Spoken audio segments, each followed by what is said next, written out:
Welcome, everyone. I guess I will kick us off, and thank you all for joining us today for this Marketo user group meetup. Today we're going to be talking about how you can centralize your data to enable some more advanced marketing operations, innovation, and analytics. So we'll take a quick look at our agenda for today. We're going to start with just some quick introductions of Oceana, and I already have a bit of that, but then also look at just some of the bigger questions we're going to be answering today, or we're going to be discussing.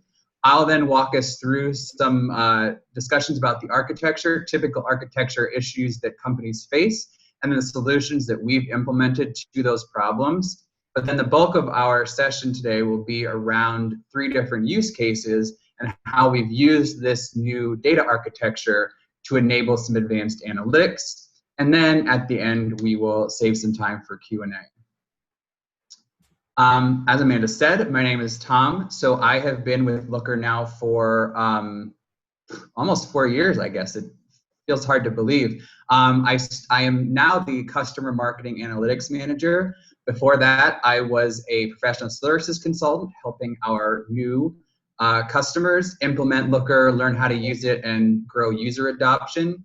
And before Looker, I was a business intelligence analytics consultant implementing data solutions in a vast array of different companies and industries.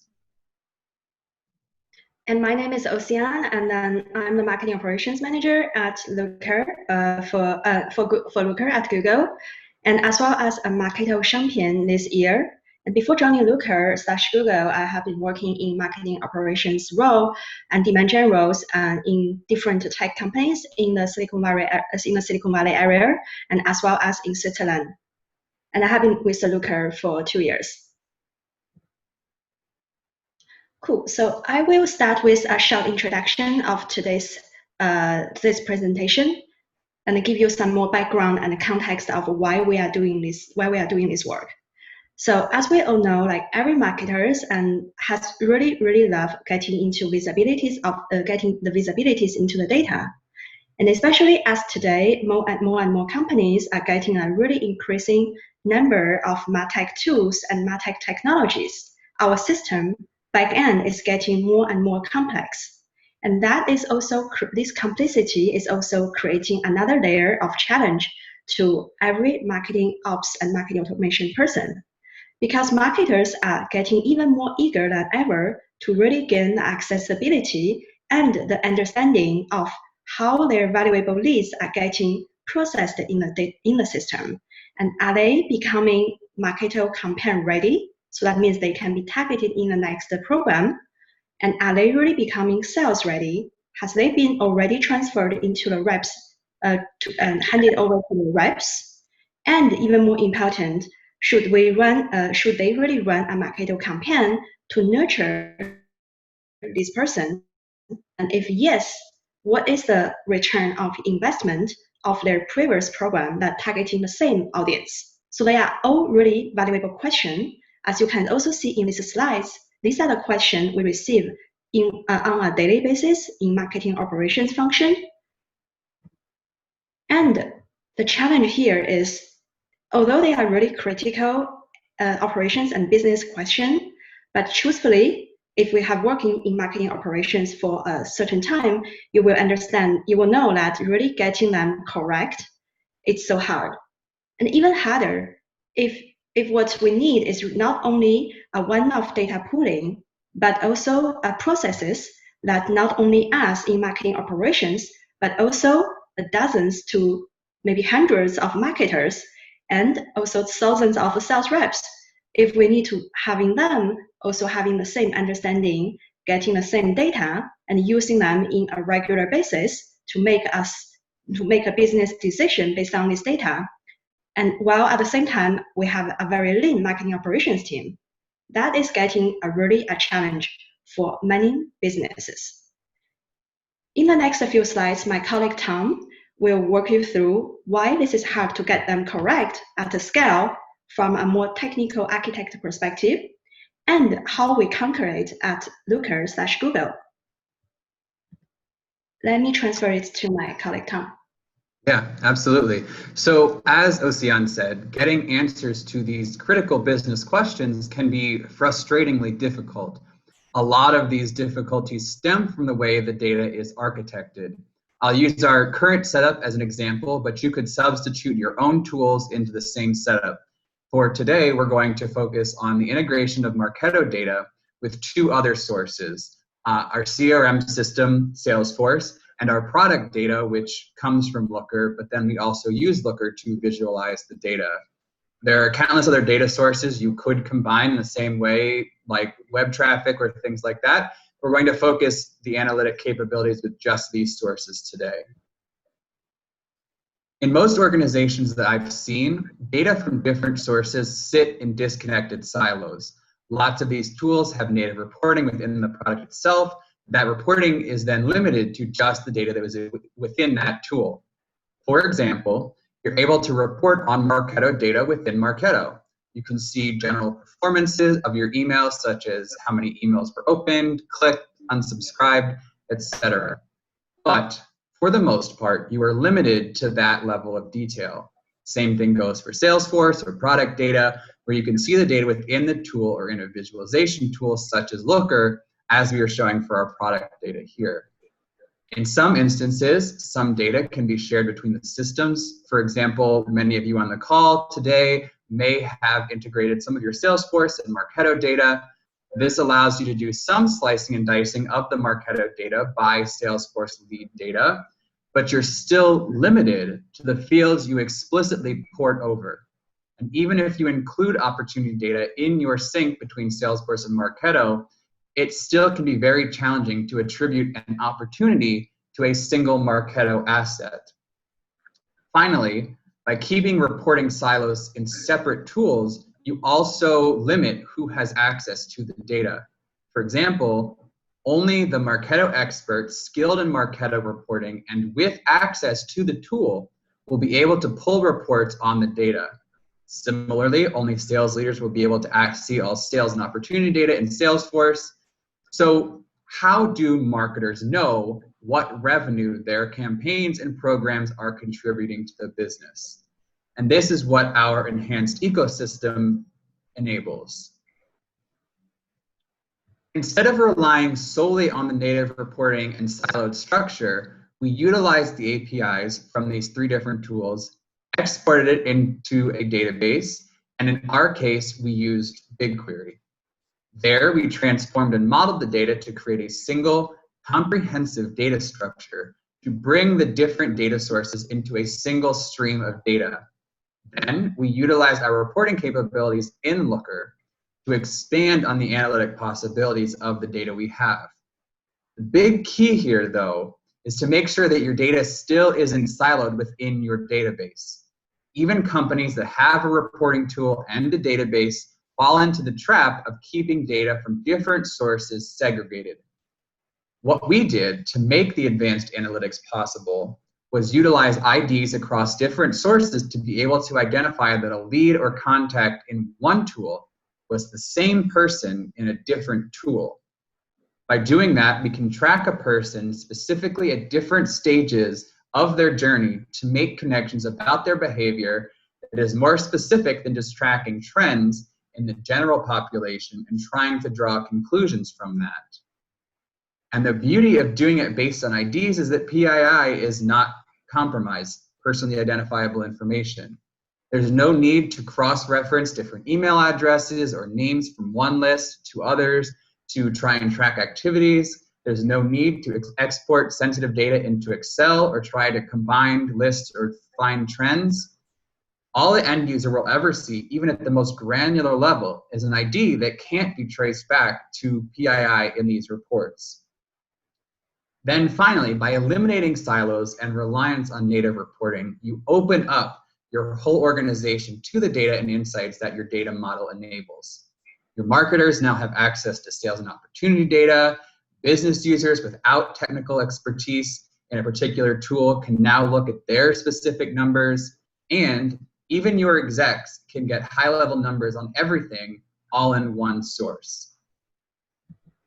But now that I've covered how we architected our data in a way that eliminates data silos and gives access to data to everyone who needs it, let's take a look at some of those advanced analytics this architecture enables.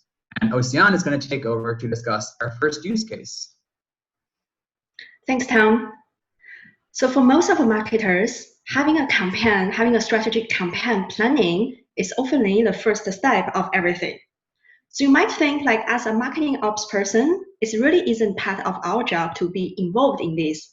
But I would suggest you think it twice. Because often we hear marketers folks asking us, we don't have like easy access to our CRM data or to our Marketo data in order to plan our next campaign. And if I don't know the size of my marketable person in my targeted segments in Marketo, how do I know if it's worth the time, efforts, and the budget to plan a certain campaign? This is really a valid question. And also as a marketing operations function, we are not only fulfilling the request that's coming from other different departments, but also we are here to helping identify where is the problems are in the business, and also more important, try to be proactively solve these problems for our business stakeholders. That is also one approach to make us becoming more strategic in the company. And when people asking this kind of question, there are actually underlying 3 different business challenges we are trying to solve. The first one is really how do we empower our marketers to get really a self-service understanding about our targetable audience without really the needs of being a Marketo or Salesforce expert or specialist. Most of us have a set of Marketo master inclusion, master exclusion, or some even more common. We have a set of opt-in or GDPR related fields, and which may vary depending on the region, depending on the source of the leads. But the question here is not everyone in marketing knows how they are being architected and how to use them correctly unless they really live their life in Marketo or Salesforce. So, and also there could be so many different variations of combining different master lists and fields. So it is really not a scalable solution to create a templated list for our marketers. That is the first business challenge. The second business challenge we are trying to solve here is really how do we fulfill these business needs while ensuring the data compliance with privacy and security. As data privacy and security is really becoming a key concept across many companies, and we try to anonymize and aggregate data wherever possible, and this is really every marketing ops person in our team. Also, we try to always bear in mind when we propose new processes, when we develop a new solution.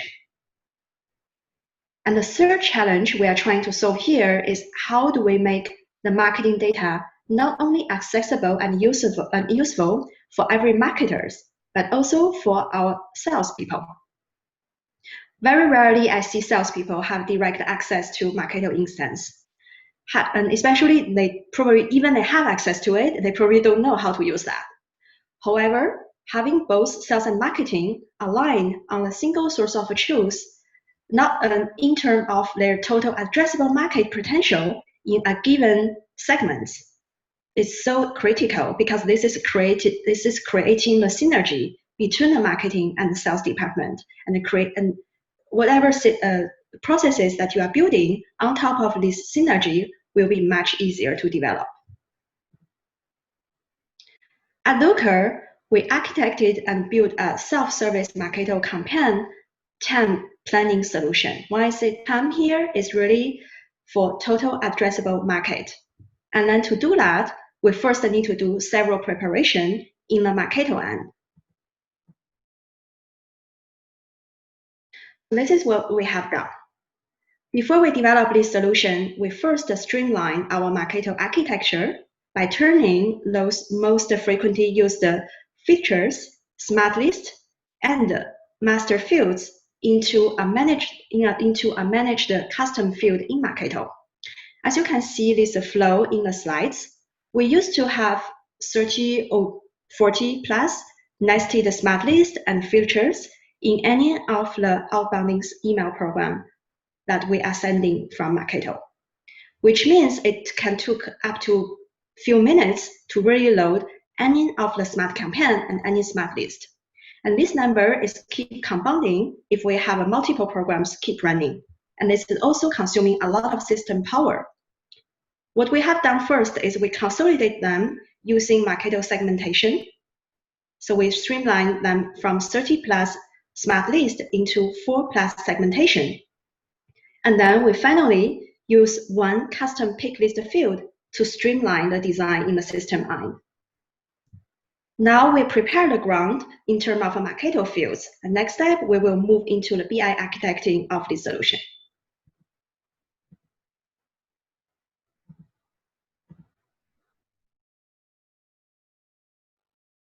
As you can see, the next step is when we have this set of unique custom fields, which is managed by Marketo Smart Campaign, we then map all these fields from Marketo into our BI tool, which is Looker. We're marking them into Looker, and then we leverage Marketo REST API to timely post, update, or delete leads and leads attributes to make the data consistent between Marketo and Looker. As you can see, also the first part of this slide, this is really the UI of this tool.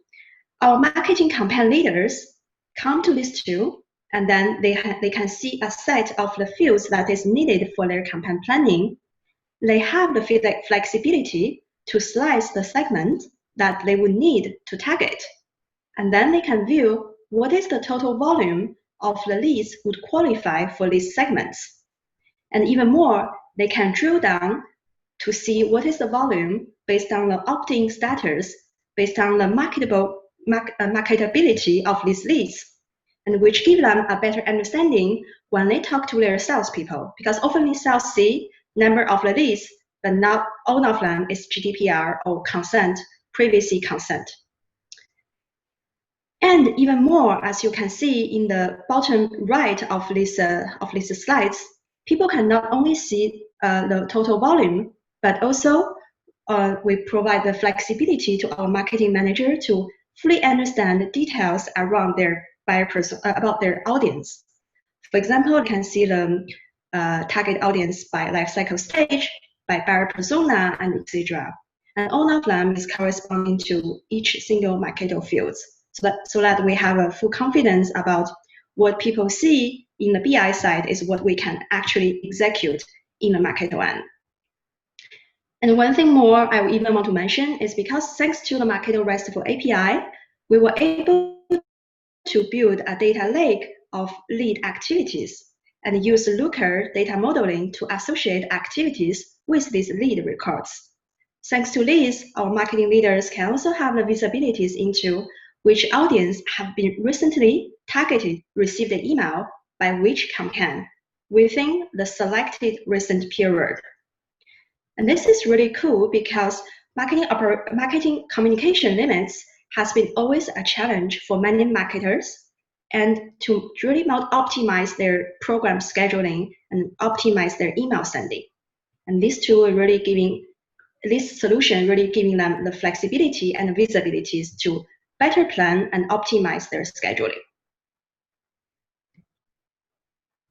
To summarize, this solution, and based on the data consolidation and then breaking the data silo between multiple systems, it really helps marketers to plan campaigns with their sales counterparts to target the segments where we have the most reachable and targetable audience. It also helps to bring in sales and marketing to the same page by having the single source of truth in terms of what is the potential that we have in the database, so that they can align on their business development strategy. It also helps both marketer and sales leaders to quickly identify which audience is uncovered, meaning they haven't been received an email within a certain period, and which audience is engaged. And then they can reprioritize their campaign planning to really address the white space. After after the planning stage, and then they come to the execution stage of most of the campaign. And after the execution, oftenly marketers have been asked about the metrics about those programs. Especially they want to know what works and what doesn't work. And how do we define what is working is looking at the revenue data and also sometimes the product feature adoption data.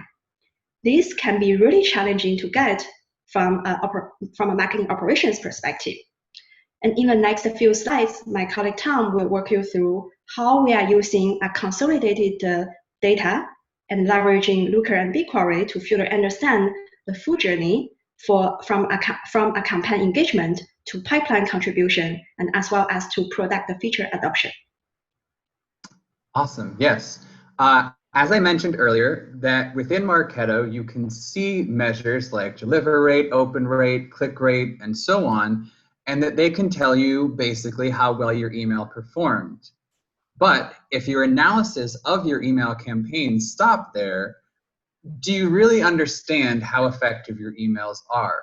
Will it tell you whether the email was effective at getting the person to take the action you wanted them to? Will it tell you how much revenue your email generated? And finally, will it tell you if your email was effective in getting the person to change their behavior or usage? I'm going to focus on these three areas to demonstrate how you can enhance your analytics by combining the multiple data sources. Let's first just start where we are when we have siloed data. Here we can see some numbers from two different data sources. For this example, we'll be thinking about an invite email that was sent from Marketo to advertise some webinar hosted by the marketing team. As Ocean had in her last slides, I should also mention that this data is just random, so don't take it as fact, just as an illustration of what the data might look like. At the top, we have email metrics that would come from Marketo, and below we have some KPIs from Salesforce that tell us how many people registered for the event and eventually attended. You can see basic measures like click rate or attendance rate, but basically our analysis stops there. We might be able to make some assumptions around how many people clicked and how many of them might have been registered. We might be able to compare registration numbers to previous emails to maybe see if they're higher. But can we really attribute a growth in registration to our efforts or our different emails? Can we tell how many people who clicked on the email actually did register for the event? And can we say with certainty that we are using the most effective messages to reach people with every email we send? If your data is siloed like this, my guess is that the answer to those questions would be no, or at the very least, not easily. So what we see now on the next slide is what happens when we build a cohesive data structure to break down those silos. In this chart here, we track an individual person from initial invite email sent all the way through to the attendance of the webinar. We can now very easily see that almost everyone who clicked on the link in the email registered for the event. In this case, 62 out of 66 people. We can then see how many of those people attended the webinar live or watched it on demand after the fact. We can now definitively show exactly how much influence our email had on attendance at the event. We can definitively say that 21 of the 128 attendees of the event were people that we invited through our email campaign. But the beauty of it is that it doesn't end there. Because we've joined in all of our CRM and product data, we can really dig into these numbers and tell an impactful story that wouldn't really have been possible otherwise. We can A/B test different email messages and see if one email was better at getting people to register and attend. We can see if those that registered were from a particular industry or sector or region or even job level. You can even see if a particular user persona might be more likely to attend the particular event we were advertising. All in the same report, we can also see how other registrants found out about the event, even if they didn't come through the Marketo system. We can compare the effectiveness of our Marketo emails with other avenues like in-product messaging and personal emails direct from account owners, and then compare it to our efforts and learn things and improve our efforts for the next webinar. And we can do this with numbers, not with guesses or estimates, with actual facts based on data sources. And again, we can do this all without exposing PII to our business users. But this is still just reporting on basic lead and contact attributes. The next step in the process is incorporating new pieces of data to our funnel to expand our capabilities even further. So now that we've seen how many people we directed to attend the event through our marketing campaign, let's take it the next step further and see how much revenue we were able to generate from the event and the people that we invited. As you can see in this table, overall, the event was able to generate almost $330,000 worth of pipeline. We also see that all but one of the opportunities that were generated from this event came from people that we invited through our outreach campaign. This gives us a great story to tell to prove that we were effective with our marketing outreach and that we were hitting the right people. Never before have we been able to draw such a direct line from an email that is sent to an opportunity that is won and the revenue that it generates for our organization. That's still not all. I do feel a bit like an infomercial host, but there's still more we can do with all of this data we've combined to really tell if we're having an impact. For example, the two factors that our customer marketing team uses to determine success are opportunities and also adoption. We just saw how we can use opportunities to determine effectiveness of emails. So now let's look at the feature adoption part. Let's say that the webinar we've been discussing is focused on the latest releases of new features in the product. Again, going the next step from our previous analysis, we can see how many people then left that webinar and actually went into our product and used the new features we just demonstrated to them. In the chart I'm displaying now, we can see the difference on average of the number of events in the product for people who attended the webinar versus those that did not. We can see where people were in terms of usage before, at the time of, and then after the event. In this case, we clearly see that in the months following the event, those that attended have continued to increase their usage, while those that did not have started to decrease.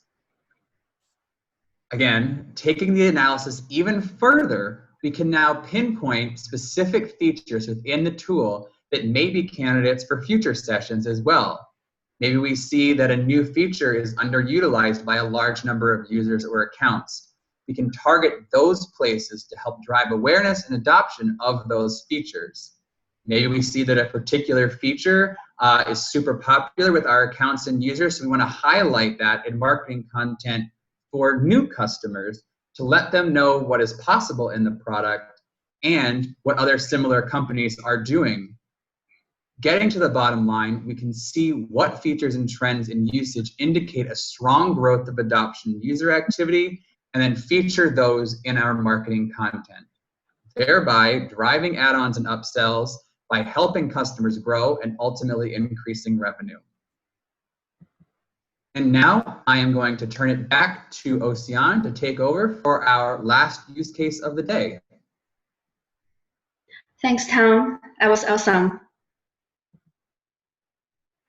So the last use case is really talking about the very operational side of our marketing ops function. If you have spent enough time in Marketo or Salesforce, you will know how critical and also how difficult to manage the order of operations in our system. But it's also so critical. It's also so critical to our data because it's really those order of operation, those very operational lead processing campaign that they decide the data, they manage the data, and those data is later on serve the foundation of all the other effective programs such as lead scoring, such as making sure we have a accurate lead routing and accurate reporting, etc. They are so important, but just so difficult to manage. And then the first step of really managing this lead processing effectively is to able to track how this lead being processed in Marketo. And when we talk about lead processing, we mean all the operational programs we are having built in Marketo to manage a lead from it enter the system, becoming a known person until it ends its record lifecycle, meaning to be removed from our system because of our internal data retention policy. This is really a lifecycle from our system and the data perspective. And there are so many things happening in between the record existing in our system, such as enrichment, normalization, scoring, syncing to Salesforce, matching to account if you are using any of these lead to account matching tool, and routing to our salespeople, getting deletion, and getting consent, etc. So there's so many differences happening.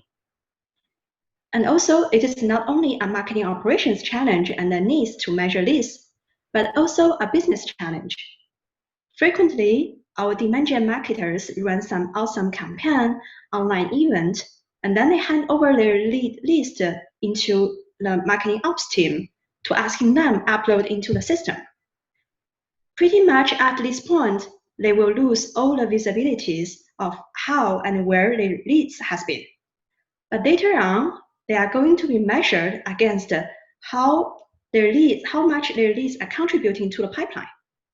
So they definitely want to have the visibility to be able to spot on if there is any errors so that they can fix together with our marketing ops people early on. To summarize, this is not only a marketing operations challenge, but also a business challenge.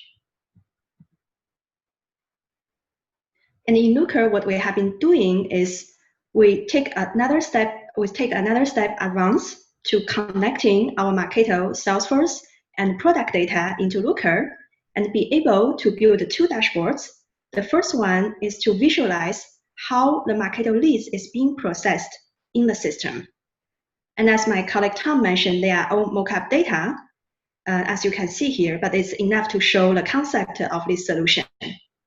And thanks to really this data consolidation, we can create in the dashboard to closely monitor the lead lifecycle processing across different systems. As you can see from a lead enter Marketo, and then it's becoming to be enriched by our real-time webhook or by real-time API, and then synced into Salesforce, matched to these right accounts, then routing into the right people, and as well as being segmented to be ready for the next Marketo program targeting. Even more, we are pulling the lead processing status of a given, we can pull the lead processing status of a given Marketo program or a given list upload. So let's say if I am the program manager, I'm the webinar manager of a given list, when I give my list handed over to marketing ops, I can always come to this dashboard, select what is the name of my list, and then I can dynamically see where my list is. Are they being enriched? Have they been enriched? Are they being successfully enriched? Have they been synced to Salesforce? How many of them have been routed into a rep? Have they been matched to accounts? So all these questions, they won't need to come to marketing ops to ping you all the time, but they can see them by themselves. And of course, from a marketing ops perspective, we can easily spot on if there is any of the error or any of the mistakes that we think the system is not doing as we expected. The second dashboard we also developed is not only to track and monitor the lifecycle processing, but also to have a dashboard to give an overview to govern the lead database quality. So this one, what we have been doing is we want to see an overview, but also we want to have one single metric to tell anyone who is maybe not familiar with our database, how good is our database quality. So what we have done is we created two different fields called data quality score and data quality description. And then we built our internal algorithm to manage this data quality score. So this is really depending on what is considered as a required fields for your system, for your lifecycle processing. And we also visualize what is the email validity of our database and what is the consent and then GDPR status of our database. So this is really giving a really one-stop shop for everything that people need to know from a database healthiness perspective.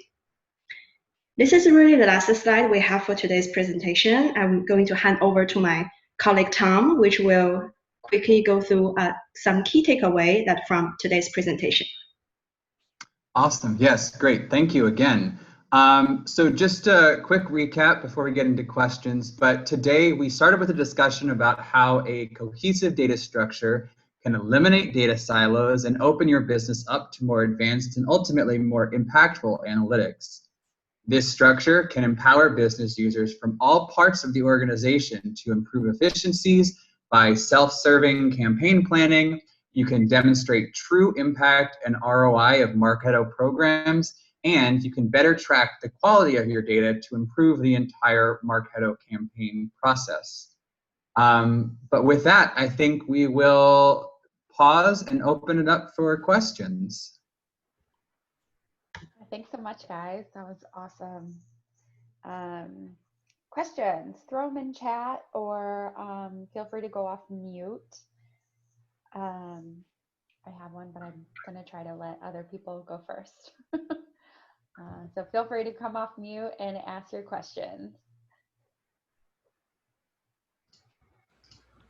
I'm happy to kick off with a little bit of an awkward silence and kind of, yeah, as long as I'm not taking up anybody else in the way. But I'd love to ask a little bit more about kind of the ETL process that you're going through with Google BigQuery before the data got to Looker, and what, if any, challenges you've had in terms of, you know, we often run into issues where there's duplication in the Salesforce database and the Marketo database doesn't have the same number of records, and trying to be able to match those records together to kind of get meaningful insights. And then also just to talk about kind of the APIs and whether you what you build into that implementation in BigQuery to make sure that you're not hitting an API limit at any given point in time with either Salesforce or Marketo. Yeah, there's a couple great questions in there, and it was a process. I'll be completely honest, and Ocean can attest to this as well. It was probably a good year and a half of just like getting it all set. Like that's kind of why we're doing this now, is we've kind of got this process going. I guess I'll start with just sort of the high level. We do use the APIs. We pull out of Marketo, we pull out of Salesforce, put it into BigQuery. And in there, we really don't do much ETL other than just kind of extracting it. Most of the actual transforming of the data happens more in the Looker layer, where we kind of create, there's I don't know how you're familiar with the product, but there's sort of a native scripting language within Looker that you build your data models in there. And that's where I really go through and pull in the different IDs and combine the different data sources and do all of that. So we really use Google BigQuery more as like a data lake, if you will, where it's just kind of all of the data is in there, which also then allows us to kind of have our own data retention policies and stuff as well. So we do all of that. I'm trying to remember some of your other questions now. Just API. The API ones, yeah. And I know Ocean was really helpful in this. We also have a data team that like pulls all of the APIs as well, so they kind of maintain that. In terms of the API limits, we have upsized our limits quite significantly during this whole process as we kind of were iterating and updating the process. And we had to kind of always keep pulling more. So I will say we did size up our API limits to be able to pull everything out. What we found, though, is that by doing it on a daily basis and kind of creating a recurring process, basically then you're only pulling in the latest stuff each day. So it's a much smaller than trying to do it all at once. And so that's really kind of how we've navigated the sizing issue, is to just have a recurring thing that just automatically happens every morning, or sometimes even with Salesforce a couple times a day, to you know, sort of keep the batches small and just get the newest stuff. Definitely. Okay, yeah, I would also say like we are doing that, I would say multiple times a day. I can see the most recent time in the dashboard side, I can see what is the most recent time the ETL has been down. It was about like an hour ago. So that also gives us more flexibility in the operation side if we want to use that for managing and tracking all the system processing. We need them like pretty not real time, but within the next hour, we can see the data in the dashboard, which was really helpful. Oh, I was just going to ask you that. So it's an hourly refresh. Is that the expectation that your sales team expects, or do you tell them 2 hours so that they don't expect anything greater than that in terms of the recency of the data in the dashboarding, right? Yeah, we kind of like the expectation. But yeah, what would you say, Tom? Yeah, I think that's ultimately what it comes down to. I also think that a lot of the things we're talking about are kind of bigger picture, like, okay, I'm trying to look at all of my data for the past, weeks or months. So it's like they're not necessarily looking at like, oh, what happened 10 minutes ago. I will say that when it does come up is right after a campaign is run, like we host a webinar or we have some sort of in-person event, and then they're like, why aren't the numbers updated yet? That's when we kind of have to temper those expectations. But for the most part, they're usually pretty good with what they're asking. Yeah. And also another things I heard you talk about the duplicates between the two systems, Marketo and Salesforce. I think this is a great question. Also, what I want to say is we consolidate the data from different sources, but our principle is always we manage the data at the source. So in terms of the data quality itself, in terms of what we do, all the processing, everything, I think still it's worth to really trying to making sure the data within the source, like Marketo or Salesforce, they are clean enough before they being put into BigQuery and then Looker. And then the way we're doing that is, I think like a lot of marketing ops people also do is like making sure we have this one-to-one sync between Marketo and Salesforce, and try to minimize the number of these orphan leads we have in Marketo on the Salesforce side, because that is really creating a lot of open the door for duplicates. Yep, and I will say to Ocean's that third use case, like that was also huge in keeping API limits down, because we found, what was it, hundreds of thousands of duplicate records that were empty, like whatever it is, that if we're not then exporting all of those every time, also cuts down on the amount that we need to use the API for. Yeah.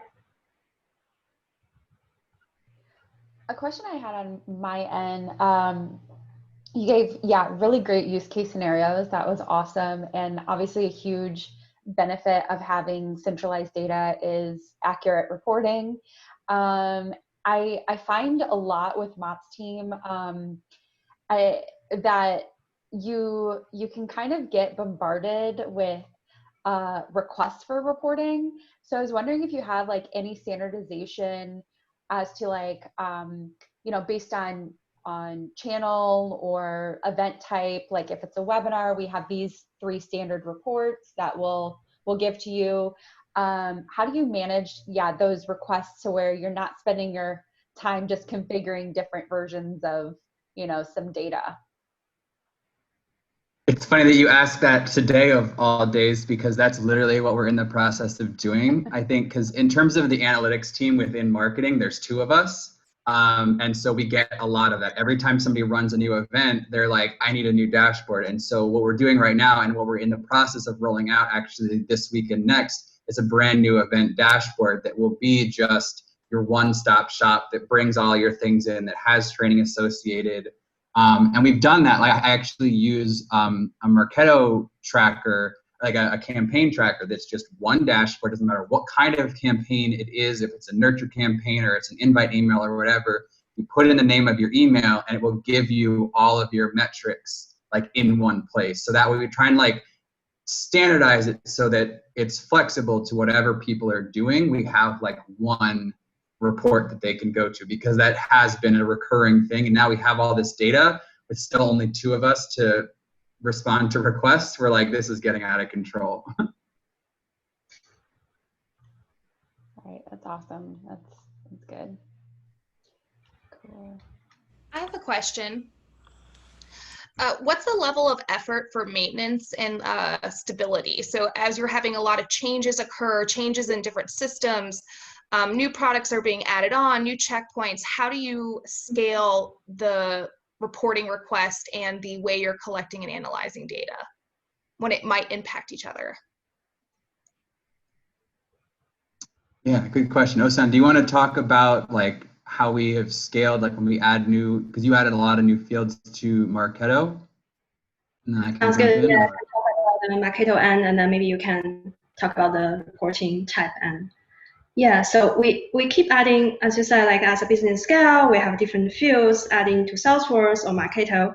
So the process is when the marketing ops team, like for example, me and my colleague in the ops function, and then we add new fields, and then we having a ticket system, and then we will asking the help from our data team managing the ETL processes, and then when they move when they are doing the ETL, they move these fields from our source system like Marketo Salesforce.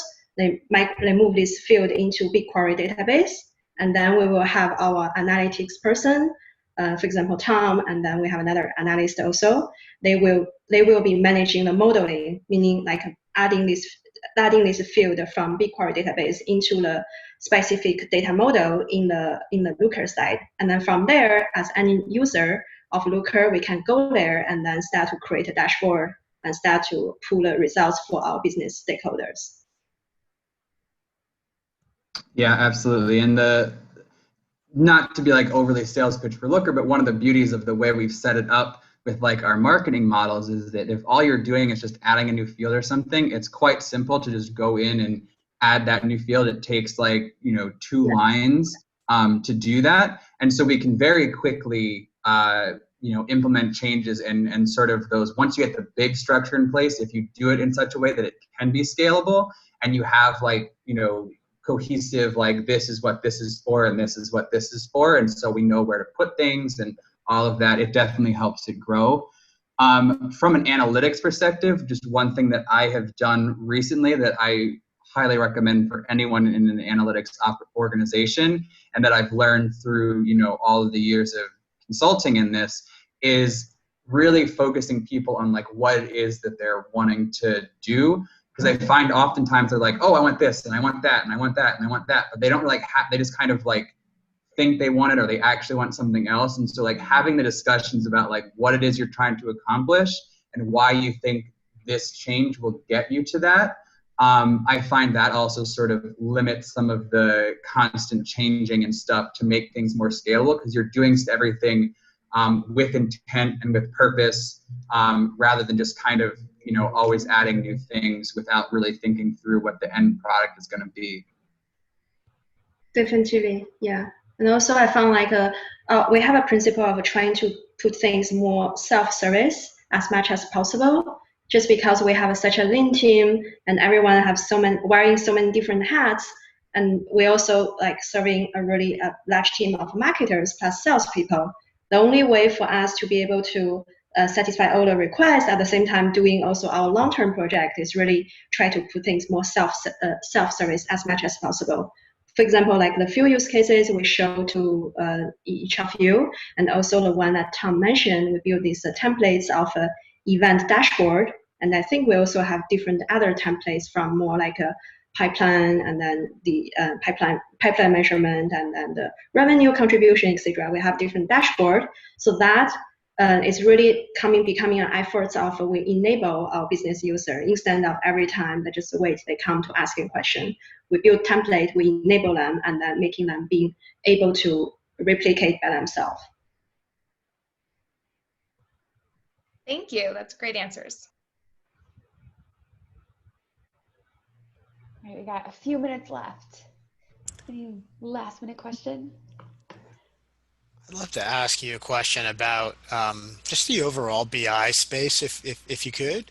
We're getting a lot of questions lately about CDPs and the process of implementing those, and in lieu of a CRM, and they, there's some BI capabilities within those as well too. And I was just wondering if you could talk a little bit about where that would fit in, if in the future that there's kind of a shift that you see happening where that will eventually kind of emerge to kind of replace the CRM, or kind of how your model would evolve over time as that trend is kind of growing.